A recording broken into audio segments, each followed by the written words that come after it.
Bismillahirrahmanirrahim. Dear student, this is our 12th lecture of Information System and Data Processing. आज के lecture के अंदर जो चीज़ हमने डिस्कस करनी है that is management decision making. बड़ी इम्पोर्टेंट चीज़ है कि रिलेशनल डिसीजन मेकिंग और type of rational decision making, उसके बाद टाइप्स ऑफ रैशनैलिटी, ये हमें आज के लेक्चर के अंदर हमने देखना है। Rational decision seeks to achieve the desired goal productively. किसी गोल को अच्छे तरीके से अचीव करना, this is known as rational decision making.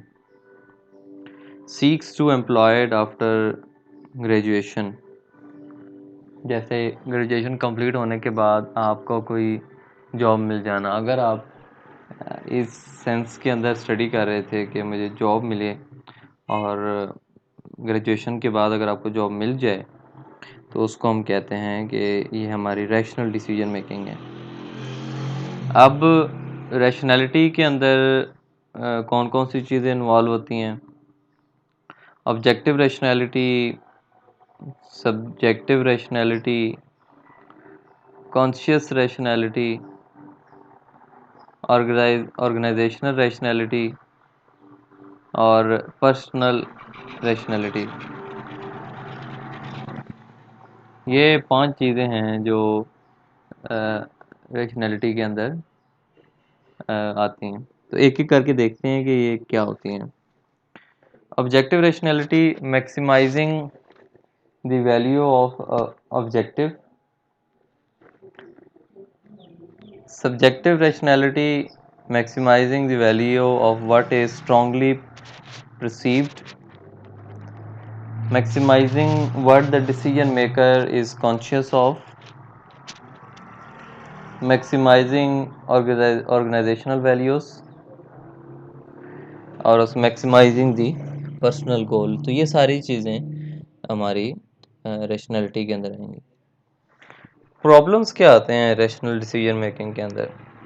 सबसे बड़ा प्रॉब्लम कि हमें प्रॉब्लम का पता नहीं होता कि प्रॉब्लम सॉल्व क्या करना है। जैसे हमें ये कंफर्म नहीं होता कि इस डिग्री के बाद या ये स्टेप करने के बाद मैंने नेक्स्ट क्या करना है। इनसफिशिएंट नॉलेज, पता नहीं होता उस चीज़ के बारे में। Spontaneity, most decision may be taken based on impulse and not by reasoning. Spontaneity मतलब बगैर किसी वजह के आप कोई स्टेप ले लेते हैं, इसको हम स्पॉन्टेनिटी कहते हैं मैनेजमेंट डिसीजन मेकिंग के अंदर।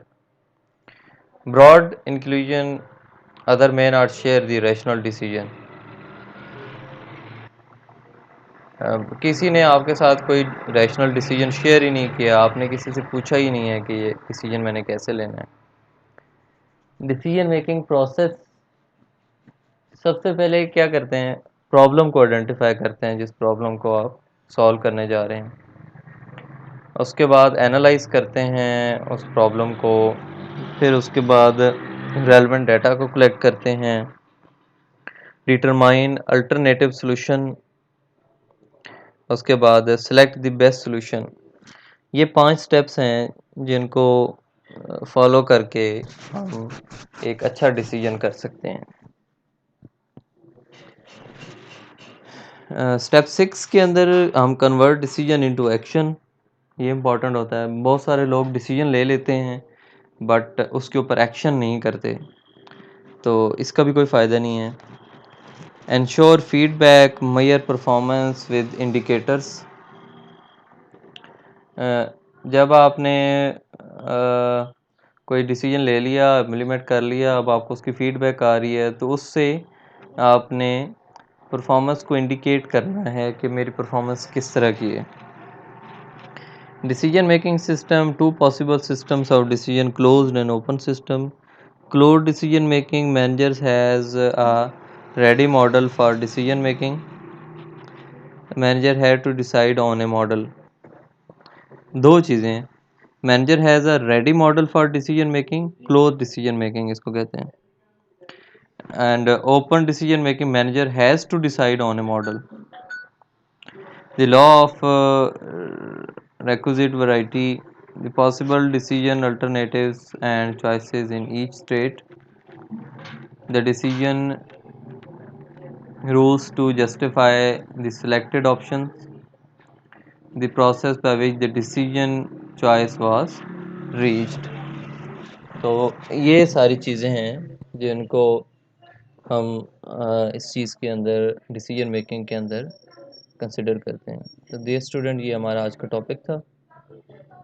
तो इंशाल्लाह हम अगले लेक्चर तक कुछ नए पॉइंट्स हम डिस्कस करेंगे। तब तक के लिए अल्लाह हाफ़िज़।